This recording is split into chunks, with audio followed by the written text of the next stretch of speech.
الحمد لله رب العالمين،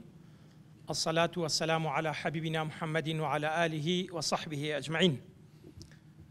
بەڕێزان سەرجەم پزیشکان و کارمەندانی خۆشەویست هەموو بەڕێزانەی لە ڕێگەی لایڤەکانی پەیجی نەخۆشخانەی نێشتەرگەری میهرەبانی پەیجی زۆر بەڕێز جەنابی دکتۆر لێرۆ گوێبیستمان سەلام و ڕەحمەتی خواتان لێبێ. ئێمە لەم ڕۆژەدا لە حەوتی حەوت کە دەکاتە یەکی محەڕەم سەری ساڵی کۆچی هیجرەتی پێغەمبەری خوا صلی الله عليه وسلم لە مەککەوە بۆ مەدینە، لە ڕۆژێکی وەکو ئەمڕۆدا پیرەپیاوێک بە تەمەنی 53 ساڵیەوە بە پێ ڕێگەی سەدان کیلۆمەتری نێوان مەککە بۆ مەدینە هەڵەبژێرێ بەو پەڕی ئومێد و دڵخۆشیەوە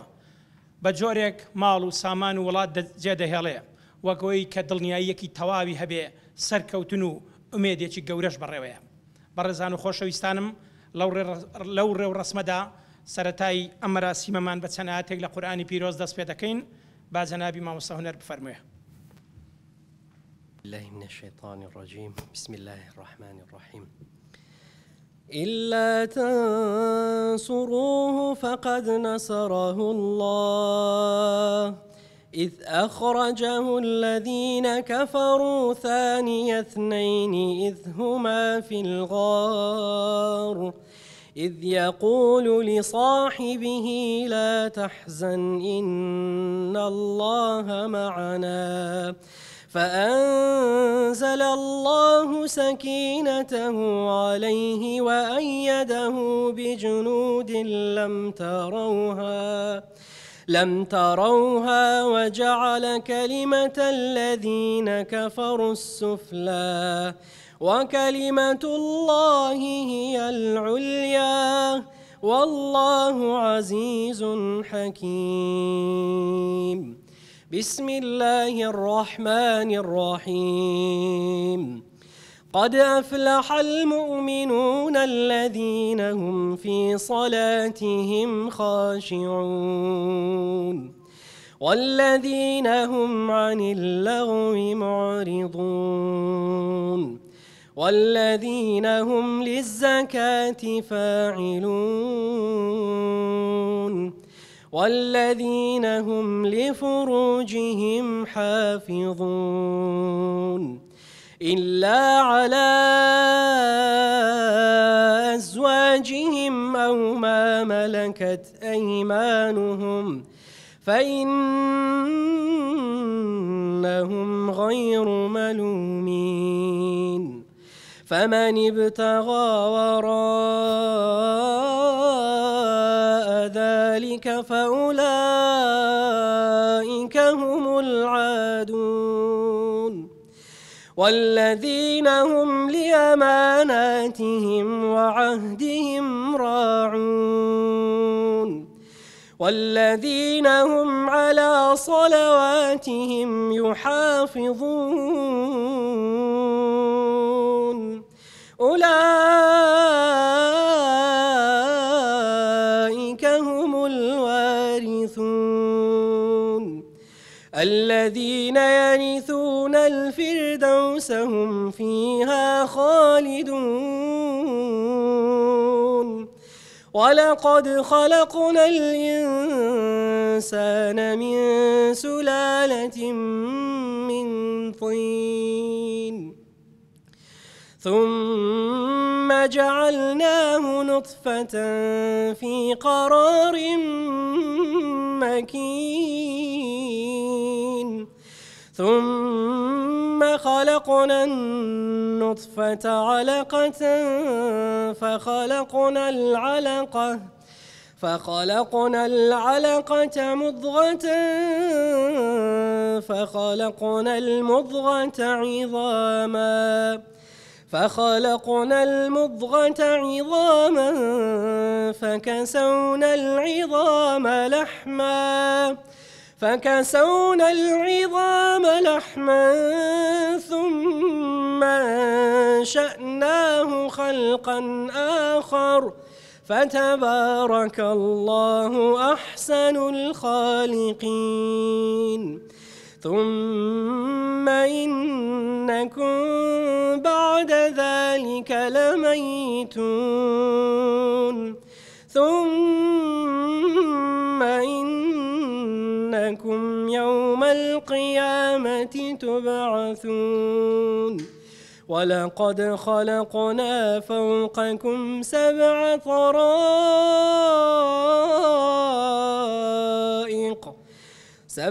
طرائق وما كنا عن الخلق غافلين. صدق الله العظيم. سپاس و ڕێز بۆ کەناڵی ئاسمانی سپێدا کە بەدەم بانگەوازەکەمان و هاتن بۆ بەرز ڕاگررتنی هیجرەتی پێغەمبەری خوا صلی الله عليه وسلم. ئەی سەروەرم، ئەی تازی سرم، ئەی شەفیعی ڕۆژی مەحشەرم، مەولودی تۆ شەوگاری ڕەشی نەفامی بڕانەوە، حکمی بەد و چینی کۆیلایەتی ڕەوانەوە. ئەی فرستادەی دینەکەم، ئەی ڕەونەقی مەدینەکەم، ئەمن لەم ڕۆژەدا هاتووم سنووری دەستکردم بڕی و تا ببم بە میوانی تۆ. ئەی سەرداری ئیسلامەکەم، ئەی تازی سرم، ئەی شەفیعی ڕۆژی مەحشەرم، مەولودی تۆ شەوگاری ڕەشی نەفامی بڕانەوە، حکمی بەد و چینی کۆیلایەتی ڕەوانەوە. ئەی فرستادەی دینەکەم، ئەی ڕەونەقی مەدینەکەم، ئەمن قوربانی تۆ لەم ڕۆژەدا و هاتووم سنووری دەست کردم بڕی و تا ببم بە میوانی تۆ. ئەی خادمی بەردەرگات بم، ئەمن باڵاگەردانی تۆ. بە نەسرەوتی جیهادی تۆ، بە وشەی ناسک و جەوامیع الکەلیمی تۆ چرای ئازادی هەڵکرا. عومەر بۆ دین نەرم کرا، دەوڵەمەند لەگەڵ هەژاری یەکسان کرا، ئەبوبەکرێکی قوڕەیشی و سەلمانی فارسی و سوهەیبی ڕۆمی و کاوانێکی کوردستانی بوون بە برا. دەک پیرۆزت بێ متمانەی وەکەفا بیللا، شەهیدە محەممەد ڕەسوڵ الله لە لای خوا خەڵات کرا. ئەی سەرداری ئیسلامەکەم، ئەمڕۆ ئوممەت هەراسانە بەدەستی ناحەزانەوە، هەزاران مسلمانە لە تاو زوڵم هاوارەکە، بۆ تیکەنانێ سواڵەکە، خوێنی بە ملیۆن مسلمانە بە بڵقا شەلالەکە. ئێمەش لە کوردستانەوە لە خاکەکەی شێخی و زەندی و پیرانەوە هەتیوێکی دڵشکاوی ئومەتی تۆین، نەوەی بەرەبابی کاوان و سەلاحەددینی تۆین. ناحەزان هاتن وتیان قورئان زمانی ئێمەیە، محەممەدیش چۆن عەرەبە لە ئێمەیە. گەرچی مزگەوتەکانیشیان ڕوخانین، قورئانەکانیشیان سووتانین، ئەوانەوە و بەرەبابی ئەبوو جەهلن. دەک ئەبوو جەهل زوبانی لاڵ بێ کە شەهادەی بە پێغەمبەرێتی تۆ نەهێنا. دەک ئەبوو لەهەب دەستی بشکێ کە کۆڵە دڕقی بۆ سڕی تۆ دەهێنا. ئەی سۆمای چاوم، با چەند لاپەڕێک لە ژیانی پڕمەردایەتی هەڵدەمەوە، ئەو ڕۆژەی بۆ شاری تائیف دەچی، بۆ ئەم دینە بانجیان دەکەی، تۆ دڵسپی ئەوان دڵڕەشن، تۆ ڕەحمەتی ئەوان زەحمەتن، لە خۆی ئادەمی بێبەشن. چاوم لێگە لە کۆمەکی دەکەن بەدار و بەبەرد، تا لای عەداسی باخەوان بەدوا تا دێن، سەرت شکاوە پێڵاوت پڕبوون لە خوێن، کەچی هێشتا ئەتفەرموو اللهم اهدی قومی فإنهم لا يعلمون. ڕۆژێکی تری ژیانت هەزاری وەک من قوربانت. ئەو ڕۆژە بوو کە وەلید وتی محەممەد وەجاغ کوێرە، دوا بڕاوی دڵت شکا، یەکەم جار بوو قسەی وا تاڵبەن بەگوێتە، بەو داخەوە بەرەو کەعبە هاتی بینیت ئەبوو بەکر ئەگریا، وتی قوربان یاسریش لە ژێرداری ئومەیەدا شەهید کرا، خۆ تدبیر کرد فرمێسک بەسەر ڕیشی جوان تا ڕێچکەیان گرت، بە کوڵ نزاد لە ئومەیە وەلید کرد. ئەی سەرداری ئیسلامەکەم، تۆ 23 ساڵ پەرۆش بووی بۆ ئەوەی مسلمانان برابن، بۆ یەکتر چرابن، هەر ئەتفەرموو هەڵەی یەکتر بیر بەرنەوە، داری دووبەرەچی و غەیبەت ببڕنەوە. بەڕێزان و خۆشەویستان، بفەرمونون ئێوە وتەیەک لەلایەن زۆر بەڕێز جەنابی دکتۆر دلێر شینا، بەڕێوەبەری نەخۆشخانەی نەشتەرگەری میهرەبانی، با جەنابیان بفەرمونون. بسم الله الرحمن الرحيم، والصلاة والسلام على سيدنا محمد وعلى آله وأصحابه وأتباعه ومن والاه بإحسان إلى يوم الدين. زۆر بە خێراتتان دەکەم لە ناخی دڵەوە پیرۆزبایی ساڵی نوێی ئیسلامی لە خۆم و لە گشت خۆشەویستان دەکەم. ئومێد دەکەین، دوعا دەکەین ساڵی نوێ ساڵی وەستانی خوێنی مەزلومان بیتن، ساڵی نوێ ساڵی عزت و سەرکەوتنی گەورەی برایانی غەزە و فەڵەستین بی، ساڵی نوێ ساڵی سەرکەوتنی موسڵمانان بی، ساڵی نوێ ساڵی لە ناوچوونی تاغوت و فیرعونەکان بیتن، ساڵی نوێ ساڵی خۆشگوزەرانی و خۆشبەختی بی، ساڵی نوێ ساڵی سەرکەوتن و سەرفرازی بی، ساڵی نوێ ساڵی خۆشبەختی و برایەتی بیتن، ساڵی نوێ ساڵێکی زیاتر ببینین کوردستان گەشاوەتر بیتن، ساڵی نوێ ساڵێک بیتن پڕ لە بەرچی پڕ بیتن، موچەی باش بیتن، خەڵک دڵی خۆش بیتن، خەڵک بە ئاسوودەیی ئەو تەمەنە کورتەی هەیتمان بەسەر ببا ساڵی نوێ ساڵی هاتنی کارەبای حکومی بی لە بۆ خەستەخانەی میهرەبانی، ساڵی نوێ ساڵی هاتنی ئاو بی لە بۆ خەستەخانەی میهرەبانی، ساڵی نوێ ساڵی زیادکردنی پشتی خێری بیتن لە بۆ نازدارەکان لە بۆ نەخۆشە هەژارەکان، ساڵی نوێ کرانەوەی بەشی تر بیتن لە ناو خەستەخانەی میهرەبانی، ساڵی نوێ دروستکردنی خەستەخانەی تر بیتن لە بۆ کوردستان، ساڵی نوێ ساڵی خزمەتگوزاری زیاتر بیتن لە بۆ نەخۆشە هەژارەکان. ئومێد دەکەم بتانین بەیەکەوە خزمەتێکی جوانتری دین و ژینمان بکەین، خزمەتێکی کوردستان و وڵاتمان بکەین، خزمەتی خوشک و برایەکانی خۆمان بکەین. خۆشەویستان بەبیر هەمووتان دەینمەوە میهرەبانی هی هەمووانە لە بۆ هەمووانە بەبێ جیاوازی، میهرەبانی پرۆژەی خزمەتگوزاری گشتیە لە بۆ هەموو چین و توێژەکانە، بە تایبەتی لە بۆ خزمەتکردنی نەخۆشی چینی هەژار، لەوانەش بە تایبەتتر لە بۆ نازدارەکان ئەوانەی کە سۆزی بابایەتیان لە دەستدایە درێن فەرم و ئەوە دەستی خزمەت فەرم و ئەمە هەینە یەتیمە خۆشەویستەکان، چونکە پێغەمبەرمان فێرە دوو پەنجەی کردینە دەفەرموێتن ئەوەی کەفالەتی یەتیمی بکاتن لەگەرە منە لەگەرە من چێوەی گوتیە پێغەمبەری نازدار، لۆیەکە هەوڵ دەدەین خزمەتی زیاتر بکەین لە بۆ ئەو چینانە و هەروە ئومێد دەکەم ساڵی ئایندە ساڵێک بیتن بتانین بیمەی تەندروستی لە بۆ ئەو کەسانە بکەین کە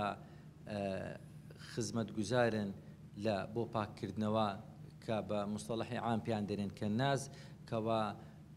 تەمەنەچیان بەسەر بردیە تووشی زەخت و سوکەری بووینە پارەشیان نییە. ئومێد دەکەم بتانین هەوی لە بۆوانیش دروست بکەین تاوەکو کە پێویستیان بە یارمەتی بی میهرەبانی خزمەتیان بکە. یەکە لە خەونەکان کەوا بتانین بە هەمومان خزمەتی هەر هەمووان بکەن بە بێ جیاوازی. خۆشەویستان میهرەبانی چار کۆڵەگەی هەیە دەمانەوێت زیاتر ئەو کۆڵەگانە پتە بکەین. میهرەبانی یەکەم شت ئەساسی دروستکردنی دینداری بووە،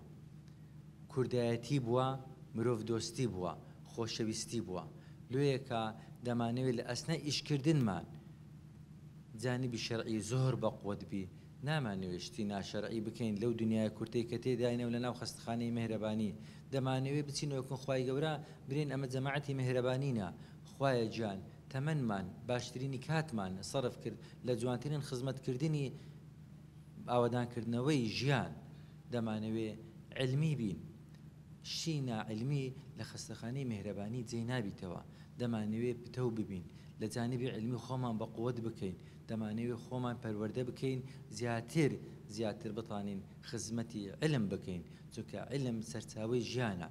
علم ڕابطی خوا و ئینسانە، چونکە پێغەمبەری نازارمان فێری کردینە یەکەم کەلیمە کە لۆی هاتێ دەری ئیقڕە بسمی ڕەبیکە. ئیقڕە یعنی چێ ئامرە خوای گەورە ئەمری لەسەر چێ کردیە لەسەر خەڵکی کەواتە ڕابطی خوا و خەڵکی چیە علمە. لۆیەکە دەمانەوێت زۆر ئیهتیمام بە علم بدەین. علم سەرچاوەی ژیانە، علم سەرچاوەی دینە، علم سەرچاوەی تێگەیشتنە، چونکە علم نەبیتن ئینسان ناتانیتن شتەکان بە جوانی بکە. لۆیەکە علم لەکنەمە زۆر گرنگە و بە تایبەتی کە ئەمە علمی تەندروستی علمی زانستی پزیشکی دەمانەوێت زۆر پرەی پێ بدەین. دەمانەوێت هەر شتێک ناعلمی بیتن لە خەستەخانەی ما لە هێڵە سوورەکانە نابی بکرێتن. سێەم شت کە دەمانەوێت بیکەین قانونی بین، هەر شتێک ناقانونی بیتن با وەزارەتی تەندروستی و دام و دەستگای حکوومەت و فەرمانگەی دەوائری صحی لەکنەما هەر شتێک مەمنوع بی لەکنەمەش مەمنوعە، هەر شتێک ڕێگە پێدراوی لەکنەمەش ڕێگە پێدراوە. کەواتە ئەمە لە هەرێمی کوردستان دەژین، لە شاری هەولێرە دەژین، هەموو قوانینەکانیان لەسەر چاوی خۆماندانێنین ئیش دەکەین، هیچ شتێکی ناقانونی ناکەین. نامانەوێت هیچ شتێکی ناقانونی هیچ کارمەندێک هیچ دکتۆرێک هیچ مۆزەفێک لە خەستەخانەی میهرەبانی شتینە قانونی بکاتن. میهرەبانی یعنی شەرعی، یعنی زانستی، یعنی قانونی، چارەمینیان یعنی ئیداری. ئەمە خێرێژ بکەین بە تەنظیم و ئیدارە خێرێ دەکەین، خێرێژ بکەین بە شکلێکی ئیداری دەکەین کەوا ئیدارە لەکنەما شتێکی مقدسە دەمانەوێ پەیڕەوی بکەین تاوەکو کە فێر بووینە لێیەکە ئیدارەکردنی وەقت، ئیدارەکردنی ژیان، ئیدارەکردنی دەوام، ئیدارەکردنی کاروبارمان، ئیدارەکردنی خزمەتمان لە شێوەشی ئیداری بیتن. خۆشەویستان، موژدەتان دەدەمێ میهرەبانی لەبەر ئەوەی سەرچاوە و هەڵقوڵاوی دینە، لەبەر ئەوەی هەموو مەراسیمەکی دینی دەیەوێتن خێری کۆکاتەوە میهرەبانی. یەک لەو خێرانی کە دەمانەوێت بیکەین لادانی ئازارە لە بۆ سی نەخۆشی کە بەردی زەرداوی هەیە لە دوونێکەوە ناو نووسرا تا ئێستا 7 کەس ناوی نووسیا لە دەی محەڕەم کە دەکا ئەو سێشەمەی ناسێشەمە چیتکە ئەمە بڕیارماندایە لەگەر دکتۆر کاوی بەڕێز و دکتۆر عەبدوڵای مخەدیر کەوا سی عەمەلیاتی بکەین دەستی خۆمان بنێرین بکەینە سەڵاوات و برێن لێدەن سەڵاواتی لێدەن لە جیاتی پارەی سەڵاواتمان دەوێ دوعای خێر لۆداک و بابمان بکەن ئەمە خێرمان دەوێ خێر چونکە ئەمە ئەوەی تێگەیشتینە لە نانی گەورەتر لە ناوی گەورەتر خێر مهمترە چونکە ئینسان ئیشێ دەکەیان لۆ نانیە لە بۆ پارەیە یان لە بۆ ناویە یان لە بۆ خێرەیە ئەمە ئەوەی تێگەیشتینە کەوا خێرەکەی دەمینێتەوە نانەکە و ناوەکە دەڕوا چونکە ئەوەی دەزانین مردن لە پێشمانە 100 ساڵیت کە هەمومان لەو دیوینە لۆیەکە خێرەکە بەلامانەوە گرینگە لە دەی محەڕەم ئەوەی بەردی زەرداوی و هەژارە دەتانی بێ یان لە لای من یان لە لای دکتۆر کاوی ناوی خۆی بنووسیتن سێشەمی دابێ لە سەعات 8 بەیانیەوە دەست دەکەین بە عەمەلیات تاوەکو هەرسی عەمەلیاتی دەکەین بە سەرکەوتووی بە پشتوانی خۆی گەورە و خێرەکان و جودەکانشمان دەنێرین لە بۆ قیامەتێ و تەجێ هەمووانیش دەکەم کە دەی محەڕەم لەگەر نوێی محەڕەم هەوڵدەن بە ڕۆژی بن چونکە سونەتەکی موئەکەدە دەی محەڕەم ئینسان بە ڕۆژی بیتن و هەر کەسێکیش ڕۆژێک بە ڕۆژی بیتن چەندین ساڵ لە ئاگری جەهەنەمێ دوور دەکەویتەوە لۆیەکە هەوڵدەن ژیانتان وەکو پەڕی دەفتەری هەر ئاودیوی دەبیتن دڵنیا بن هەر ئاودیوی دەبی ئەوجە چەند مهمە بە ملەوەنی و بە جوانی ئاودیوی بکەی چەند مهمە تاوانی تێدانەکەی گرینگە ئەو ساڵەیەش خلاص دەبیتن ساڵێک کە گەر خوا عمر بدا ئەو 1446ەیە دەبیتە 1447 دڵنیا بە ڕۆژێک دادێ ئەو ڕقەمانە هەر ئاودیوی دەبن ئەتوو لێرکانەش ئاودیوی بووی لێیە کە پێشەوەی ئەتوو ئاودیوی بی مهمە ڕۆژگارەکانت پڕ بکەی لە خێر پڕ بکەی لە چاکە و سێشتیش لە برای خۆتان وەربگرن کە لە پێغەمبەری نازدارمان فێربینە کە خوای گەورە فێری کردینە کەوا سێ شت قەت خەسار نابی یەکەمینیان چاکەکردن لەگەر داک و بابتە دووەمینیان قورئان خوێندنە لۆیەکە ئەمە هەوڵی هەموو دکتۆر و کارمەندەکان دەدەین کەوا لەگەر قورئانی ببنە دۆست و برادەر کەوا هەوڵدەن قورئانەکەی تەطبیق بکەن لە ناو دڵیشان دابنێن لە ناو مێشیشان خەزنی بکەن و ببنە قورئانێکی دوو پێ لە ناو میهرەبانی بسوڕێنەوە و سێم شتکەوە قەت زەرەری لێ ناکەی ئەویش خێرە خێرکردن باشترین خێر کەوا ئەوەیە لەگەر هەژارانی بکەی خێر چار مەرزی هەیە ئاگادار بن خێرەکانمان لا نەبێن بە منەتکردن و ئەزیەتدان خوای گەورە فێری کردینە لا تبطلوا صدقاتكم بالمن والأذى کەوا هەوڵ دەین خێرەکانمان بە منەتکردن و ئەزیەتدانی خەڵکی فەقیر لای نەبین دووەمین سێمین نوقتا کەوا گرینگە لە بۆ ڕیامان نەبی چونکە ڕیا لە ڕوئیە و بینین هاتیە چارەمینیان لە بۆ سومعە و ناوبانگ نەبی کە لە سەمع و جێلێبوون هاتیە لۆیەکە چار داڕ و خێنەری هەیە خێر کەوا منەتکردنە ئەزیەتدانە ڕیایە سومعەیە خوای گەورە بمان پارێزیتن لەو چار نەخۆشەی و خوای گەورە دەڵاڵینەوە دەپاڕێنەوە میهرەبانیمان لێ قبول بکاتن لە خوای گەورە دەپاڕێنەوە کەوا خۆشەویستیمان زیاد بکاتن لێرەوە داوا لە حکوومەتی هەرێمی کوردستان دەکەم کەوا میهرەبانی بێنازەکەی هەولێرێ هەتا ئێستا کارەبای نییە هەتا ئێستا کە بیری ئاوی لێ نەدرایە گەراجەکەشمان نەدرایتیە لۆیەکە هەتا ئەو دەقێش خستەخانەکەمان بەناو نەکرا کە مەشروعێکی ئیستیسماریە حەقی خۆمانە خستەخانەکەمان بەناو بکرێ هیچ کە کری نەدەین چونکە هەتا ئەو دەقیق قسەی دەکەم هەر کری دەداتە حکوومەتی کە مەشروعێکی ئیستیسماریە لۆیەکە ئەو قانونانەی کە ئیستیسمار داینایە ئەمە ژۆک و هەر مستەسمێرە چیت کە مافەکانمان بداتێ هیچیت کە پێشێلی مافەکانمان نەکرێتێ کەوا لەسەر حکوومەتی واجب بۆ ئیتفاقمان ئەوها لە بووە ئەگەر ئەمە خستەخانەکەی بکەینەوە حکوومەت ئاو کارەبای بگەینتە سیاجی خستەخانەکەمان بەداخەوە ئەمە و 2 ساڵە خستەخانەمان کردیتەوە هەتا ئێستا کە گازی دەکرین مانجی وهەیە با 100 میلیۆن دیناری گازی دەکرین کە ئەوەش کلفەتی زۆرە لەسەر خستەخانەی وعدتان پێدەدەم دڵنیا دەکەمەوە کەەوە ئەو خستەخانەیە هیچ کەسە چینە هی هەمووانە لە بۆ هەمووانە و بەپێکەوە خزمەت دەکەین خوای گەورە عاقبەت خێرمان بکە خوای گەورە سەر بەرز و سەرفرازمان بکە و ئەو ئیشەشمان تەنها لە پێناو ڕەزامەندی ڕەب العالەمینە خوای گەورە دڵمان خۆش بکە خوای گەورە لێمان قبول بکە خوای گەورە عاقبەت خێرمان بکە زۆر بە خێرهاتنتان دەکەم یەکە بە یەکە زۆر بە خێربەی مامۆستا جان زۆر بە خێراتی مامۆستا سەید ئەحمەدی دەکەین کە ئەزیەتی کێشە بەوڕی شەسی پێوە بەو تەمەنەوە هێشتانەکە بە تاقە و گەنجایەتی پێوە دیارە ومێت دەکەین خوای گەورە تەمەنتان درێژ بکە لەشتان ساغ بکاتن دووبارە زۆر سپاسان دەکەم داوا دەکەم لە پارێزگاری هەولێر بەتایبەتی ببیتە پشتیوانێکی میهرەبانی وەکو ناوی ئومێدە ببیتە ئومێدەک لە بۆ میهرەبانی تاوەکو ئەو کارەبا ئەو گەراجەیە ئەو مەشروعەمە بەناو بکرێتن و لە دام و دەستگاکانی حکوومەت ئیشەکانمان ڕانەوەستی دەستا و دەستمان هیچ کە پێ نەکرێتن ومێت دەکەم ساڵی ئایندا ساڵی خزمەتکردنی میهرەبانی بی تاوەکو میهرەبانیش بتانی خزمەتی زیاتری نەخۆشە هەژارەکان بکە بە تایبەتی نازدارەکان ومێت دەکەم مراجعەی مەلەفی میهرەبانی بکەنەوە بەرپرسانی وڵات چاوتان لە میهرەبانی بی بەڵکو خوای میهرەبان عاقبەت خێرتان بکە چونکە دڵنیا بن کورسەکان تا ئەخیری لەوە کەس نییە دڵنیا بن دنیای کاتیا مردنی تێدایە و بمێنن بە سەلامەت خوای گەورە عاقبەت خێرمان بکە هەموو لایەک زۆر بەخێرن زۆر سپاسان دەکەم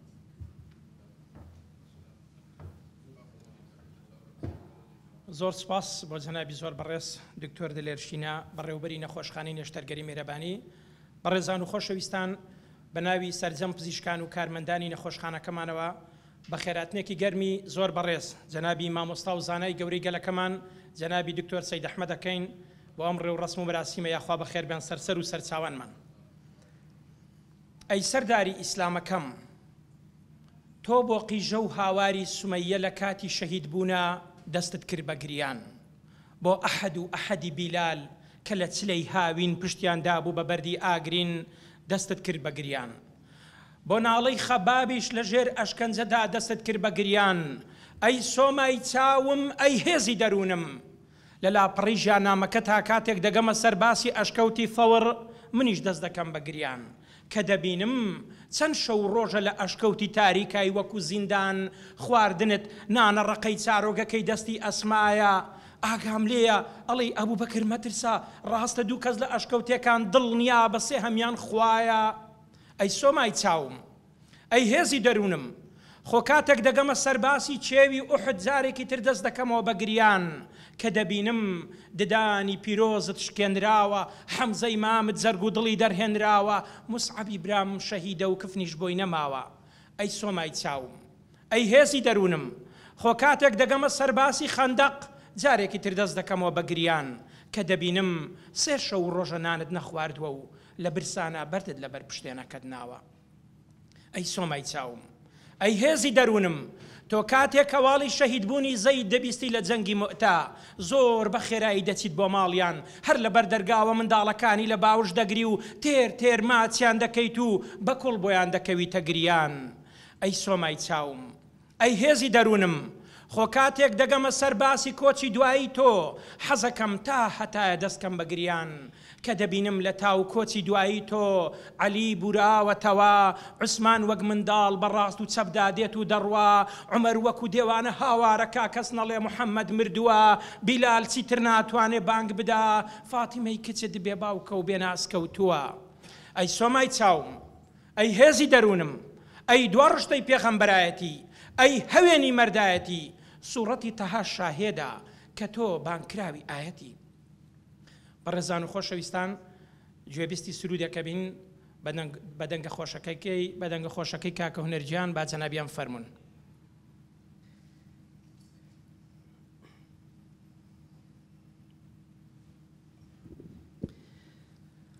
با سێ سەڵاوت لێ بدەین بۆ گیانی پاچی پێغەمبەر و سەروەر و سەردارمان اللهم صل على سيدنا محمد وعلى آله وصحبه وسلم. اللهم صل على حبيبنا محمد وعلى آله وصحبه وسلم.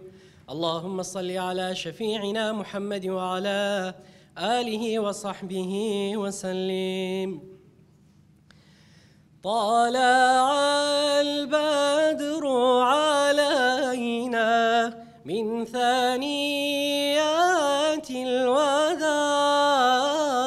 وجب الشكر علينا ما دعا لله داع. أيها المبعوث فينا جئت بالأمر المطاع، جئت شرفت المدينة مرحبا يا خير داع. طلع البدر علينا من ثنيات الوداع وجب الشكر علينا ما دعا لله ذا. صلى الله على محمد صلى الله عليه وسلم. صلى الله على محمد صلى الله عليه وسلم. بمولاي قرل مولا ضلب قربان ذنبنا به. بمولاي قرل مولا ضلب قربان ذنبنا به. بدل قرد المطيع بند فرمان ذنبنا به. بدل قرد المطيع بند فرمان ذنبنا به. كسما يقصد كسبي دولتي قربي محبة به. كسما يقصد كسبي ضلب قربان تنبينا به. غلامي بغلاماني غلامان ذنبنا به. غلامي بغلاماني غلامان ذنبنا به. زهوري نوري توري معرفة بوتامي بنورم. زهوري نوري توري معرفة بوتامي بنورم. لا توزي سر مرنجي خا چی دامان نبینا به. لا توزي سر مرنجي خا چی دامان نبینا به. بسم الله الرحمن الرحيم. يا الله. بسم الله الرحمن الرحيم. الحمد لله والصلاة والسلام على سيدنا محمد رسول الله وعلى آله وصحبه ومن اتبع هداه. برايان خوش كان صلاة خواتان لبه أمكاته مكاتكتان في الخير وبركته شادي وحركت به. خوش حالين لخدمتي أوي عزيزين كخلقانك دز بدزيجو دز بعلاج ودرمان وشفان دسي بيضاو دسي شفاو دسي عطاتان هي بو أملته كبيويسي بهرشة دسكه هي وبيويسي بهرشة كسكه هي. خداي قوليتان قبولك ولضمن مهاجرين وأنصارتان حسيبك اللهم آمين. برزكان أو ياديك لخدمتيا واستاوين هزارها درسو عبرتي تيدايا بو همو كسو بو همو لايك وبو همو روشگاريك وبو همو قناغيكي ميجوي خيزاني مروي وبيويستا همو منشوك دابدين ولو قتاب خانو دانشگايا فير ببين فيري همو درسو وانو همو شتيكي جوانو همو بەهایەکی باڵا ببین کە ئەمە یەکێکە لە شاهنگاوەکانی و بەرهەمەکانی خۆشەویستمان عەلەیهی السەڵات والبەرەکات لەگەڵ یار و یاوەرانیا سڵاوی خوا لە هەموویان و لە هەموو ئومەتەکەی بێ. بەڕێزەکان، شت زۆرە باز بکرێ و بوترێ. هەوڵەدەم چەند کۆپڵەیەک گوڵی بۆن خۆش بدەم بە لوتانە بە ژمارە. یەکەم، ئەبێ پێویستە هەمومان بزانین کە کۆچکردن بە مانا گشتی و بەرین و فراوانەکەی بەرنامەیەکی گەردوونیە، واتە خوای گەورە دروستی کردووە لە هەموو مەخلوقەکانیە. هەموو مەخلوقەکانی ئەوەی ئەیزانین و نایزانین و ئەوەی دیارە و نادیارە و ئەوەی گیان لەبەرە و بێگیانە هەمووی جۆرێ لە جۆرەکان یا چەند جۆرێ لە جۆرەکان کۆچیان هەیە. کۆچ سنەتێکی کەونیە پێشەوەی سنەتێکی شەرعی و دینی بێ. بفەرمون چۆن کەونیە؟ تەماشاکە ماسیەکان لە ناو دەریا و زەریا کۆچی خۆیان هەیە، بە دیارچاوتان ئەویان بینن. ئەو عالەمی بەحرە کە گرنگترین عالەمە کە ئینسان سەرنجی کەم ئەدا، مانگ و ڕۆژ و ئەسێرە و باران و ئەرز و زەوی و چیا و شاخ و شی و نیشێ و دیارن لە بەرچاومانە، بەڵام بەحر دیار نییە. لەبەرەوە دیار نییە. ئەبینی قورئان زۆر زۆر گرنگی بە بەحر داوە، بە پێچەوانەی عەقڵی ئێمە، عەقڵی سەقەتی مرۆڤ، کە بەداخەوە باسی غەزو الفەضا ئەکەن، بەڵام باسی بەحر ناکەن. کەم کەس، بەڵکو ئەو سەرەت و سامانە لە بن نەهاتووە، هەمە جۆر و هەمە سوود و هەمە چەشنە کە لە دەریا و زەریاکان و ئەتڵەسەکانە هەیە، لە هیچ شوێنێکی تران نییە، نە لە سەر زەوی، نە لە زێر زەوی، نە لە ئاسمان، کەچی خەڵک ئاوڕێ لێ ناداتەوە. جایەکە لە سەرنجڕاکێشەکانی ئەم گیان لەبەرانەیە نەک هەرماسی، هەمووی لە دەیان جۆری کۆچایە. هاوین بۆ بەهار، بەهار بۆ زستان، زستان بۆ پاییز،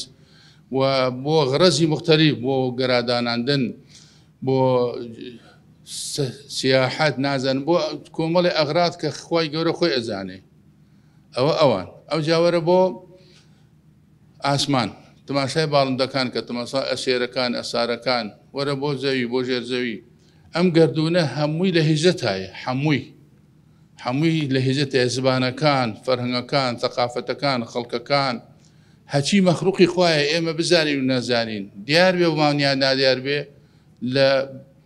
بە جۆرە یا بە دەیان جۆر لە هیجرەتایە، کە ئەمە جێگەی سەرنجە بەڕاستی. کەوابێ هیجرەت نوێبوونەوەیە، نوێکردنەوەی خۆیە، نوێکردنەوەی توانایە، عەقڵە،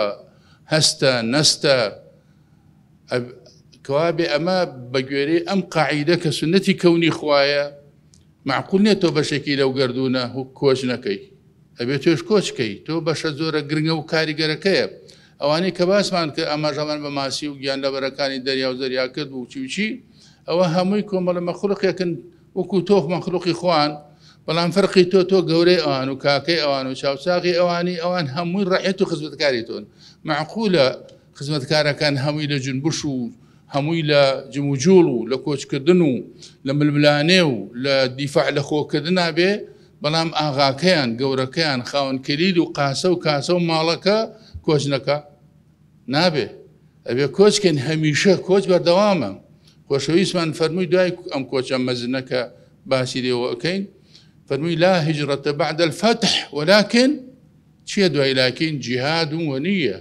فإذا استنفرتم فانفروا. کەوابێ نەفرەت و جیهادی بەردەوامە. کۆچ بە معنا جیهاد و جوهد و تێکۆشان و خۆشان و جۆشان بەم معنایانە بەردەوامە بۆ هەموو کەس، بۆ هەموو تاک، بۆ هەموو لا، بۆ هەموو چەشن و جۆرێک و بۆ هەموو مەبەزگەلێکی پیرۆز. ولكن جیهاد ونیە. و ئەبێ لەوا ئێمە سەنگەرمان هەبێ، ئەبێ جێگەمان هەبێ، ئەبێ ژمارە بین، ئەبێ کارت بین، ئەبێ حضورمان هەبێ لە جیهاد ونیەدا، و ئەبێ لە نەفیری عامە بەشدار بین. ئەوە نەفیری عامە، ئەمە ئەسێرەکان، ئەسارەکان، ئەو مانگ و ڕۆژە، مەجموعەی شەمسی، مەخلوق و کرم و مێر و شتەکان لەژێر ناو زەویە هەمووی خەریکی کۆچکردنن. ڕاوەستان نییە. کۆچیانی جنبوش و جوڵە. و ئەوەش بزانین کە ئاینی پیرۆزی ئیسلام بەڵکو دین بە تێگڕا فەلسەفەی جنبوش و جوڵانەوەیە، بەڵکو هەر کەسێ بێتە ناو ئەم دینە واتێ نەگا کە ئیسلام دینێکی حەرەکیە و قورئان کتێبێکی حەرەکیە، هاتوو بۆ حەرەکە و جنبوشدان و گیان بە بەراکردنی خەڵکێکی کە خۆی بە تەمەڵ و بێ هەڵپە و بێ هیمەت ئەزانێ و خۆی کردەوە بە کەم ئەندام بەدەستی خۆی چونکە دڵی چونکە فکری وا ڕووخاوە یاوا ڕووخاندویانە پەرۆدەی سەقەت و سقوط کراوە ژنگەی ژەنگاوی و ژەهراوی وای ئاراستە کردووە کە ئەڵێ لا يمكن الإتيان بأحسن مما كان بەخوا لەمە چاکتر نابێ ئەبێ دەست بە کراوە شڕەکەی خۆمانەوە بگرین تا بانەی بە لەگەڵ عامێ بۆ شامێ ئەم شتە پڕوپەڵانتەن و پڕوپوچانە کە مخەدیرن بەڕاستی مخەدیرێکن وەکو هی مخەدیری دکتۆرەکان ئێوە نییە کە دوای ساعتە 2 ساعت چاک بێتەوە هەتایە من المهدی إلى الأحد ئینسان بەنج و گێژەکە جا ئەبێ هیجرەتکەین لەو گێژ و گەمژەییە لە پێشە بەرەو حرەکە بەرەو کۆڵمەدان بەرەو نەسرەوتن بەرەو هەنگاونان بەرەو جم و جوڵ بەرەو تێکۆشان بەرەو خۆڕۆشان بەرەو شەیدایی بەرەو عشق بەرەو هەڵزنان کە خوا ئەفەرمێ فەلەقتەحەمە العەقەبە کە موهیمە ئەم ئایەتە بۆیە ئەفەرمێ ئەلەم نەجعل له عینین ولیسانا وشفتين وهديناه النجدين أهم نعمته قابلة لقوتر بيدرابه خبابه سبب بيد بخشرابه ابن درزاوه أهم جان لبرانيتر بو فلاقتحم العقبة بو اقتحام عقبة اقتحام يعني بريني بربست أو كونكريتان أبي حلزني ببري فلاقتحم العقبة وما أدراك ما العقبة فك رقبة أو إطعام في يوم ذي مسغبة يتيما ذا مقربة ومسكينا ذا متربة ثم كان من الذين آمنوا يعني عملك فيش إيمانك مسلمان وايا مسلمان خوي يقول فرمي يأمرون بالمعروف وينهون عن المنكر ويؤمنون بالله هميشا خوي فرمي ومن أحسن قولا ممن دعا إلى الله وعمل صالحا أو جاء وقال إنني من المسلمين ملاحظتان فرمو بتابتي هموتان خير ما شاء الله مسلمان أبي قولي كم به فعلي زور به وأبي فعلك شيء هادف به هدفك به قبليها به ني بجيني وني برجيني ني رجيني بملا ولاده إما هي حر عملنا كمعوقة هي عملك بنا عملك هيش هدفك نية وكنت هنكري اي بي وفلكي كدوتو الروب الرقات اقاتها معلوم منزل هدفك هيش بينا ماوه هواي شيء دول كيكي بي لغزة عائليكي بي اودا شون كواي بوني قبله وبوصيليك كالهدف كواي ابي مسلمان حركي به وحركيشي حرككيشي هادف به وهادي به وهادي به هرسي كان به هدفي به لسرخوه به ورده دول يمرن جرتو فدنكا وإنما حكمة موعظة حسنيها به جدال بالتي هي أحسنها به وهدفك شي به نابه هر إشكاب جوله بزانه نزانه وكو أفرمي أبي أمر من باشر بلا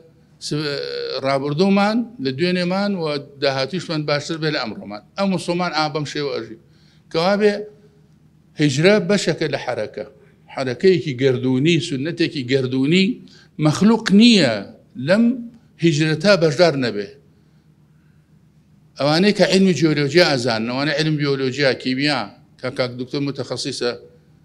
كاك دكتور برهان باشي لي أزاني أما أنا هموي بجاري لجوران تحولوا جموجولي هيو وجنوبونو وانتعاش وبردادريني خوي هيو رزقو قتال كرن لتمالي لركود ويا مسلمان راسقين أبي دوشتكا همو كسيك لهمو آسيكا لهر بلوبايكا هاي أبي أم دوشتبكا ليك ساعتا أوجه ويا الأصل والعصر رابدويكي لبنهاتو جيرخانيكي بهيزو ببيس نروخاو برقر قولوا بنا غدار لقل عصرا أصل عصر عصر لقل زماني خويا بجي لخرافاتو للرابردو للرجرشو ناخوشو للتزينا كان نجي هر سنگنكتي هيوا هي ايشي او هر سنگنكتي قرب يوي بوكي بوكسه كده بهشتايه زور كات خلق وخوي دوزخيه بلان بو بهشيغري وكو انيك اهل ورشوتان اويكن طول عمري خليكي قربيوانا خليكي خو كشنا خليكي خو خيل هنا اما سفاهات وجهالات اميه اصلا هجرتها تو انسان رزقاك المجورشتانا كو انسان كخليكي حركه وبركبه والبركه في الحركه يتسرينا برجع قربي و تفكا لزروجار وخم بخوا وخم بدا ورني زد به وتوشي هشي دد ببي هشي دكتور ومختبر واعلام وقاضي وحكومته وامن واسايش قشي مشغول بجنابنا مبارك يوا ابيت معوقه ويه معوق قد اواني لسقاشيني هذا معوق بدوز مو لسقاشيني عليشه شخصیتێکی زۆر گەورەیە، داهێنەرە، مبدعە، بەڵام هەزاری تر بۆ دۆزمەوە کارتۆن و قەمقەبایە و خۆی قەرار داوەتەنەکەی زبڵەکە بێ. ئێش کە تەماشای قەد و بەڵایشیەکەی بەڵێی دارچنارە چۆ بە حەسمانێ. ئێمە چی بکەم لەم هەیکەلە عەزمیە، لەم کارتۆنە، لەم تەپەدۆرە. زۆر کەسەیە تەپەدۆرە. هیوای شێ عەمری 89 ساڵە، ئەمجا ساڵانە کتێبە نووسێ ئیشەکە ناسرەوێ، ناخەوێ، ڕەمزی جموجوڵ و ڕەمزی هیجرەتە. کابێ هیجرەت لە پێشا سنەتێکی گەردوونیە. هەمومان دەبێت لە هیجرەت تابین. عیبە باڵندە بە هیجرەت کا هەزارەها کیلۆمەتر ببڕێ، ماسی عینیش هەزار تەضحیە ئەدا. ئەو گیان لە بەرانەی تر کرم و مار و ئەوەی کە خوا نەبێ کەس نازانێ، ئەو هەموو مەخلوقاتە هەرێکی بەجۆرێ، حتا ئەم گوژوگیا ئەوەش هیجرەتی کردو، خۆی شاردۆت و دوایی لە سەعاتەکە ئێتە دەرەوە. ئەبێتە باخ و بێسان و گوڵی بۆن خۆش و تا تۆ شکری خواکەیت و تا تۆش بیت بە گوڵێکی بۆن خۆش و تا تۆش بی بە شتێکی بە کەڵک و بە ئەندازارێ، بە پزیشکێ، بە کارمەندێ، بە تێکۆشەرێ، بە باوکێ، بە دایکێ، بە کچێ، بە کوڕێکی بە کەڵک هاتوو معوەق نەبی. کەوابێ ئەو بەشێکی کە زانیمان کۆچ بەردەوامە و یاسایەکی گەردوونی ئەڵڵایە. جا ئەگەر ئەوانە کۆچکەن و ئێمە کۆچ نەکەین زۆر حەیفە، زۆر عیبە. هەروەها کۆچ لەوانەیە ئینسان وا بزانێ هەر ئەو سەعاتە بوو ئەو کۆچە و ئیتر پێغەمبەری خوا صلی الله علیه و سلم نەخشەی بۆ دانا و ڕاوێژی بە یارویاوەرە ئەنسار و مهاجرەکان کرد و ئەو کاتە ئەنسار هەر نەبوو، سەلامی خوا لە هەمویان بێ، وازان هەر ئەو سەعاتەیە. حەزەکەم سەرنجتان ڕام بکێشم بۆ خوێندنەوەی چڕوپڕی قورئانی پیرۆز. یەکەم هیجرەتی خۆشەویست پێش پێغەمبەرایەتی بووە لە ماڵی خۆی و لە دەوری کەعبە کە دارنەدوە بوو، دەوروبەری هەموو سەرانی قوڕەش لەیەکەوە بوونەوە کە شوێنێکی پیرۆز و زۆر گرنگ بوو، تەکبیرشل لەوێ ئەکرا فەلیدعو نادیە، جێهێشتنی ئەو نادیەیە بۆ غاری حیرا. یەکەم کۆچ ئەوەیە، کۆچی شعوری، کۆچی مفاسەلەی دەرونی کە خۆی جیاو کردووە لەوان. ئەوان وتیان لا ئیلاه، ئەم فەرمووی لا ئیلاه ئیلا الله. ئەوە کۆچە. ئەو جا گواستنەوەی ئەو شوێنە کە کۆبوونەوەی لێ کە دەوروبەری کەعبەیە بۆ دغاری حێرا، ئەمە یەکەم کۆچە، کۆچی جەسەدی و ڕۆحی و معنەوی. و لەوێ لەو خەلوەتا لەو غاری حێرا خۆی دروست کردەوە سەر لە نوێ، بیری لەم گەردوونە کردەوە، ئەم هەموو گەردوونەکە ئیبینێ بیری لێ کردەوە بە عمق تێگەی. ئەمە جۆرەکە لە کۆچکردن پێشی ئەم کۆچە گرنگە. کۆچەکەی بۆ تائیف کە هەمووتان بیسووتانە و بەرگێتان کەوتووە، ئەو کۆچە پڕ لە ئێش و ئازار و ناسۆرە. کۆچی ژمارە 1 و 2 مسلمانان بۆ کوێ ئەزان بۆ کوێ؟ بۆ حەبەشە، یعنی بۆ سوودان، بۆ ئەثیۆپیا ئیسا. لەوانەیە خەڵک بیر ناکاتەوە چەند دوورە لە مەکە و بچی بۆ ئەوێ. ئەو خەڵکانە ڕانەهاتون بە حەیاتان چیان بە ئاو کەوێ، بە بەحر و بە سەفینە کەوێ. ئیسا لەبەر خوا بۆ جاری یەکەم و دووەم کۆمەڵی ئافرەتی تیا بوو. ئافرەت چەند ئافرەتی تیا بوو. یەکێ لەوانە کچی پێغەمبەر بوو صلی الله علیه وسلم. المهم جا تەماشاکە لێەوە 2 جار بچی بۆ حەبەشە. ئەو جا چۆن چوونێ بگەڕێی سەری ئەو ئیمپراتۆریەتە مسلمان کەی کە نەجاشی حەبەشەیە کە ناوی ئەسحەبە بوو. باشە ئەوە کۆچە، ئەوە کەوتم هادیف بێ، هادیف ئەوەیە. کۆچیان کردووە لەو سارە جەعفەری کوڕی ئەبو طالب جەعفەری طەیار، ئەو داعیە مەزنە کە یەکەم داعیە توانێتی بالحکمە والموعظة الحەسەنە ئیشکا، یەک کۆمەڵقەشەی مسلمان کرد. ڕئی ئەو ئیمپراتۆری مسلمان کرد بە شێوەیە کە وەفاتی کرد پێغەمبەری خوا لە مەدینەی منەوەرە نوێژی لەسەر کرد بەخۆی و جەماعەتەکەی. ئەو بەرهەمی ئەو کۆچە بوو، وتمان کۆچی هادی، کۆچی هادف، کۆچی هادی. ئەو کۆچی هادیە. ئەو کۆچە مهمە، خەڵک بە سادەیی بەسەراتی ئەپەڕێ. هەروە چوو وڵات چون بۆ حەبەشە 2 جار و ئەوە کەس بوو، یەکەم جار و جاری دووەم ئەوە 80 ئەوە کەس بوو. هەر بۆ سادەییە زۆر مهمە. ئەمە کۆچی نەوعین، ئەمە کۆچێکە ئیسلام و مسلمانان پێی هەڵساون و دروستیان کردووە. وابێ ئەو جۆرە کۆچانە کەوابێ حتا کۆچکردنی کە ئیسە کۆچمان پێەکەن بۆ ئەوەیە چۆن ڕاکەی لە وڵات، چۆن خۆت شاریتەوە، چۆن بچی بۆ ڕەفاهیەت، چۆن بچی بۆ خۆشی، چۆن بچی ڕابێری، چۆن بچی بۆ سۆشیال سوالکەری، کە لەن سۆشیالیانی سوالکردن. ئەو ژێن وەکو معوەق، وەکو بێباب و داگ، وەکو بێ ئەسڵ و فەسڵ، ئەو بێنازی. لەوانەیە دکتۆرە مهندیسە کەڵە پیاوێکە کوڕە بەگ و کوڕە ئاغا و کوڕە شێخ و مەلایەکی زۆر مهمە ڕقەمە لێرە لەوێ ئەکوژێتەوە ئەوێ کەوتیان سۆشیال بەڕاستی ینی سوالکەرێکی محتەرەم هەمووتان تێگەن وازان لەم قسەیە ئەو جارە ئیشی ڕەش و نازانم خولاسە تووشە بێ ئەمە بازێکی خۆ ئێمە ئەزانە خەڵک بۆچی ڕۆ بەڵام بەخوا بە کامی زۆر مبەڕەر و پاساوی هەیە لای ئێمە مسلمان پاساوی نیە بۆچی ئێمە ناڕۆ جاخۆ ئێمە لە هەموو کەس مەغدوورترین لە هەموو کەس بەشخراوترین لە هەموو کەس کەنار خراوترین لە هەموو کەس دەمگیراوترین لە هەموو کەس پەڕووباڵ کراوترین وانە علەمەه البەیان کە صفەتە گەورەترین خەڵاتی خوایە بەیانمان لێمە ناکراوە بەدا چاوتانەوە کۆچ وەکو ئەو خواردنەوە وایە بۆمان بەڵام نایچی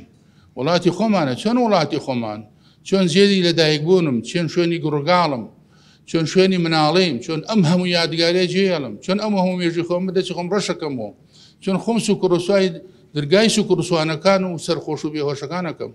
ناکەم نا وڵاتی منە ئەوی کە زاڵم و تاغوتە بێ ئەو بڕوا ئەو غەریبە ئەو تاریئە ئەو فەرز کراوە ئەو بێگان و بێگانە پەرسە ئەو هی ئێرە نییە من هی ئێرەم من بەردی بن ئاوەکەم هەر ئەمێنم ئەوان چڵکاوەکە نەبێ بڕۆن ئەوە بیرکەینەوە ئیتر خەڵک پاسایی خۆی هەیە کەیفی خۆیەتی بەڵام ئەمە ئەوە ئەگیا کۆچ نەکەین ئاوێ کۆچەکەین ئیمپراتۆرەکان مسلمانکەین خەڵکەکە مسلمانکەین کۆچکەین بۆ داوە الحەمدولیلا لای ئێوەی خۆشەویست شاراوە نییە کە بەشێکی زۆر لە ڕۆڵەکانی ڕابوونی ئیسلامی ئەوروپایان شڵەقاندووە ئیسلامیان گەیاندۆتە یابان ئەمریکا ئوسترالیا نیوزیلندە کوێ دوورە ئەو مالدیڤ و نازان وڵاتانە و ئیسە بە هەزارەها بەهۆی غەزە و بەهۆی جیهادی مجاهیدان و خوێنی شەهیدان و مناڵەکان دەیان هەزار مسلمان بووە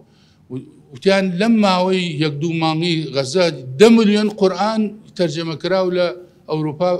وەرگیراوە 10 ملیۆن قورئان ئەوە کۆچی منهەجەکەمانە کێ بردوێتی خەڵکی کە هادی بردوێتی کەوا بێ ئەبێ ئێمە هەمیشە لە کۆچابین وەلاکن جیهادن و نییە کەوا بێ ڕاوەساوی خوێنساردی خەمساردی بێخەمی بێهەوڵی بێ هیمەتی ئەمانە نابێ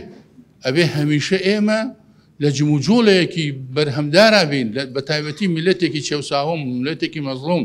میلەتێکی بێ ناونیشان بێشوناس میلەتێکی بێداهاتوو میلەتێکی ڕووخاو داتەپی و بێ هیوا بێ ئومێد چارە ڕەش سیقە بەخۆ نەبوو لێ تێکچوو ڕۆژە ڕوبەرۆ شەر ڕۆژە بەرەو غەرب ڕۆژە بەرەو یەمین ڕۆژە بەرەو یەساری ئەبن سەران لێ شەواندووە قوربەسەرە هەموو شتێکی لێ شێوێنراوە لە دینیش و لە دیناریش کراوە ئەبێ ئێمە بەڕاستی بە هیجرەتی هادیف و شمولی ئەم خەڵکە فێری ئەم حرەکیەت و فێری ئەم حەیەویەتە بکەین بەڕاستی جەنابتان کە ئەهلی شیفا و عیلاجن کەسانێکن کە ئەبێ هەمووتان نەوعی بن لە مزەمید و سستەرێکەوە تا متەخەسیسێ لە بوارە گرنگەکانی طب و عیلاجە و ئێوە شتێکی نوخبەن و شتێکی ینی گەورە و گرانن ئەبێ گەورە و گرانی خۆتان بزانن و دەدەستی نەدەن و گەشە و پەرەی پێ بدەن ئەبێ گەشە پێدانمان بەردەوام بێ ئەبێ حەیەویەت لە ئێمە بەردەوام بێ ئەبێ بەم شێوە هیجرەتکەین هیجرەتکەین بخوێنن متەخەسیس بن ومثلا ئیسا ئەم خەسەخانەی مهرەبانیە ئەو بەشێکە لە هیجرەت من ئەزانم کاک دکتۆر چ ڕنج و خەباتێکی کردو براکانی تر لەگەڵ یا لایەزال چۆن لەگەڵی ڕاوەچاون و لایەزال چۆن تیر و شیری بۆ دێ لەگەڵ ئەوە شاوەکو شێری مەیدان وەکو پڵنگی بە هەڵمەت بەرگیان گرتووە ئێوەش کەسانێکی دەسەبژێرن زۆر ماندوو دایک و باوکتان ماندووە لەگەڵتان کەس و کارتان میلەتان مامەساکانتان و خۆتان زۆر ڕەنج و شەو نخوونیتان کێشاوە بەڕاستی ئەبێ هەمیشە لە هیجرەت تابن کە ئەڵام هیجرەت یعنی ئەوەی کە بە کەلۆرۆسی هەیە ڕازی نەبێ بەوە هەوڵ بدا ماجستێری هەبێت دکتۆرای هەبێت ناو دکتۆرەکە متەخەسیسی دقیق بێ لە تەخەسوسی دقیقیشە خۆی ببینێتەوە ئەو جارە ئەو جا دەستی شیفا و دەستی بەیضا و دەستی عەتایشی هەبێ ئیسە ئێوە هەتانە هەم دەستی شیفا هەم دەستی بەیضای موسا هەم دەستی عەتا ئەمە مؤسسەیەکی طبی عیلاجی خێرخوازیشە لە هەمان کاتە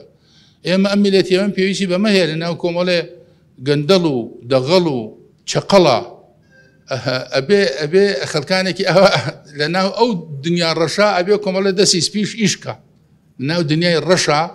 کۆمەڵێ دەستی سپیش دەستی شیفا بێ ئیشکە بەڕاستی جاب لبر ايوه دلتان بخوتان خوش بي و ابي يكي لو ايش زور قرنانا ابي هميشه زردخانه لسليوتان بي بدس درزي لي بدن وشفاء بدن بزردخانه وبسم الله وبناوي خواو واذا مرضت فهو يشفينيش ببي شنك بداخوا اما ديتو ليبراديته امانه الجاه كدوتوا كاميرا بو اوي مسخوف في افندي بي عيبه ليس بلا عليكم السلام يا سلام عليكم يا بلا بسم الله بناوي خوا يا ايتي هلواسي واذا مرضت فهو يشفيني يا بيبكن يا توري باريكي زور سيني اگر نخوش به نخوشتری خا اگر فقیر به فقیرتری خا و ام جاخره بخوا سرطان تبخوا حفتي كتر امري لذاتي كلمه طيبه وتبسمك تعبسك في وجه وكو بلنوشت جان ريشكاتو لي ابي امام متميز بي وبيزارن هر امش تجوان وبها بالانا خوش كبر عزيزه كانم بس لا ايما هي حزه كم بزان هل بوخشي ايما هي هل جانتي ايما داهي لا خلكي تر باري كردوا خلكي تر او خوشي محروم ولا بيكنين خوشي ببشا لبيبشيا لمحروم بونا لكلمه طيبه بنابا بوجيغرو نيرجلو عرق وقمار ومخدرات وهمي فراغ بوشاي الروحيه ابي ايما شفاء الروحي كسك بدين نفسي بدين تابهوي شفاء الروح والنفسي ولا شفاء بو بيهلسيا توا هجرتي اوايا هجرتي بالدوامه هجرتي ياديك همو مسلمان كديانا بر رنجي هميانا يكي لا هر حكمه قبركاني هجرت خوش قبركان وزاني شي بو دعاء دروس كرني تاك دعاء دروس كرني جماعات دروس كرني مجتمع ودولة بو شو عارف مفرد يتاك كلمة لكي أو جنجة مسلمانة أرقم يكري أبو أرقم لو هي لكناري كي دروس كرا أو يكم بنكيا لا إسلام يكم بنكو مقري إسلام يكانا بس ركاتي بيغمر ولا مالي جنجة كي وكي كي إيوه أرقم يكري أبو أرقم أو جاء أو فردانه دروز بو لو فردانه جماعات دروز بو لما مكي بيروس تا بيع عقبه يكم دوهم اما النواتج دانرا ام جاء ام فردو جماعته بيغمري خوا ام كوتشي كتا ام فردو جماعته بدي بناغه ام بلوكانا ام جوهر زيرانا بكابتشي بكاب بمجتمع ومجتمع عيش ابي بيته دولة كوابو دولتي دروس كر دولتي فرعي ودولتي هم رنگ وهم تششن هم دين هم مشرب هم مذهب هم عشيرة طائفة يا كم دولة اللي جرى اسماني جينا لسرقوي ام زمينا كفرعي تيابي بالراس بالرهايي ببيج قيدان او جولكية يا مسيحية يا مشركة يا مهاجري مسلمانة يا انصاري مسلمانة تماشاك همو يكوبو بوا ببيع او كس ما في كس بخوا بشويكي هاوسن متوازن هدفي هزتك امبو بو شنك ايني اسلام ايني دولته ايني سياسته ايني كوبو نويه ايني حكم فرمان روائيه هر كس اجا دولت نبو وكو واي ليش كبي سري نبي جحسي بخوتك ليش كبي سري نبي فعلا لو تيما سريا لك خلافه عثماني سلطان عبد الحميد بو لو رجوكو هتي بناز واين لباوش وكوشي كومالي خلقي قساتو بالرحم ونفام وجهل جاهلي وكو ترامبو وكو جو بايدني خرافاتي صهيوني وامثالي امانه ياكل كوبي وانا كان يعني يا زبل دانا كان يعني اهنا ماني حكم تنزليليه وافرون لتكونوا شهداء على الناس نافهم لتكونوا سفهاء مع الناس اما خوادروش كن بوي سربين قتل رازين يقلق بين قازبين بيلاو بين ابدا شنك اگر خوانا خواس قبولك بيلاو بي او كسي كلبيتك ادبابو لشوني لشفروشي اجلكم الله ادبابو شوني قمارشي قمار خانه ادبابو شوني مخدرات ادبابو شوني خوف فروشي ملت فروشي وخاك فروشي وخلق فروشي وهمش فروشي كوي بيلاو خد زاني كابرا بوكيش ابو عدس خانه شي خناش بمزغوت جانبر او ابي مسلمان هاتشيكي كذبه لهر اسوك نان نبي او نبي بي خواج النبي لبريكا ابي حربه ازان بوچی پیغمبر خو مدینه هلبجار یا خو مدینه هلبجار بو خوشويس او راسه خو مدینه هلبجار بو خوشويس خو فرمي برو باشە لەبەر ئەوە خۆشەویستەکان هەڵبژارنی مەدینە زۆر مهمە لەو هەموو دنیاوە لەبەرەوە تاکە شوێن بوو لەو ناوە ئیستیعمار نەکرابوو واتە داگیرکەر پێی تێ نەخست بوو نە فارس نە قەیسەر نە ڕۆمان نە عەرەب نە عەجەم نە هیندوستان نە چین هیچ وڵاتێ ئەو زەویە داگیر نەکرد بوو واتە خەڵکەکەی حڕ بوون حڕ کەوا بێ یەکێ لە هەدەفە هەرە گەورەکانی کۆچ دروستکردنی تاکی ئازاد بوو تاکی ئازاد ئەتوانێت شێری شێرخۆر بێ و پڵنگی مەیدان بێ ئەتوانێت وەکو سلمان بێ پێغەمبەر پێی فەرموو لەو کان العلم بثريا لناله رجال من قوم هذا الله أكبر لو همته ئەگەر علم لەسەر زەویە نەبێ نە مختبەران نەبێ لە ئاسمان بێ ئەمانە چیان نەگاتێ مەمەچی لە قەومی فارس ینی من و تۆ ینی کورد و غەیرە عەرەب ینی عەجەم چاورەیەتی ئەو پێغەمبەرە چۆن تەربیەتمانەکە لەسەر هیمەتبەرزی لەسەر ئازادی فەلسەفەی هەرە گەورەی ئەوە بوو کە مجتەمەعێکی ئازاد دروستکە ئازادەکانی دروست کرد بەڵام لەناو توغیانی ئەبوو جەهل و حەمالەت الحەطەب و ئەوانە بەس ئیسا هەر ئەفرادەکان خۆیان حڕن هاتون بۆ زەمینێ کە شوێنی حڕیەتە کەس نێ بڵێ وامەڵێ ئەویانە بڵێ لا ئیلاهە ئەم جاعە لێرە فەرمی لا ئیلاهە إلا الله فەرقی زۆرە ئیسا غەرب لەسەر لا ئیلاهە ئەڕوا با پێتان بڵێم بە یەمین و بە یەساریەوە بە لیبرالی و بە ڕەسمالی و سۆشیالیست و سۆشیال دیموکرات و نازە ئەم ئەلقابە بێمانایانە گشتی لەسەر لا ئیلاهە ئەڕوا هەمووی لا ئیلاهە والحەیات و مادە حەزەکەم بزانن لەبەرەوە فەرقیان نییە دیموکراتی یان نازەم چی گشتی شیفا و عیلاج بەس بە ئیسلامەوەیە کۆتایی دێنم بە وتارە بە شعرێکی فەیلسوف و شاعری گەورەی هیندوستان ئەسێر پرۆفیسۆر دکتۆر محەممەد ئیقباڵ ئەو پیاوە مەزن و عەزیمە کە کەم کەس لە کۆدان لێ شارەزا بن و بیناسن یا بەهرەمەند ببن بە بەرهەمەکانی کە بە فارسی بە ئوردی نووسێت بڕێکی تەرجمە کراوە بە عەرەبی قسە ئەکا لەگەڵ سەحابەکانی پێغەمبەر و عەرەب ئەوائیلەکان أفرمي أمة الصحراء يا شعب الخلود أمة الصحراء يا شعب الخلود من سواكم حل أغلال الورى أي داع قبلكم في ذا الوجود صاح لا كسرى هنا لا قيصرى هجد بأوبه صاح لا كسرى هنا لا قيصرى يكي لبروبومي هجرت نماني كسرى وقيصر بو مرۆڤ ئەو وەختە ئازاد بوو کە ئیستعماری بەسەرە نەماوە بە کەیفی خۆی وتی لا إله إلا الله ئەو جا فەرمی لا إكراه في الدين ولا إكراه في الكفر ئیسا لا إكراه في الدين خەڵک قبوڵیەتی بەڵام لا إكراه في الكفر قبول نییە ئەوێ تۆ زۆر لە خەڵک نەکەی بڵێ ئازاد بە موسڵمان بە بەڵام ئەو نایە لە تۆ موسڵمان بی ئیکراهی بە زۆر کافر تەکا هیوادارم خوای گەورە ڕووسیمان کە دڵمان خۆشکە چۆن لێرە کۆی کردوینەتەوە دە بەهەشتی بەرین لە حەوزی کەوسەر لە باوەشی پڕ لە میهر و محەبەتی گەرموگوڕی خۆشەویست و ڕەحمەتە للعالەمین شاوا کۆمان کاتەوە لەوێ چاومان بە چاوی ئازیزانمان کەوێ میهرەبانی دڵسۆزی و لێزانی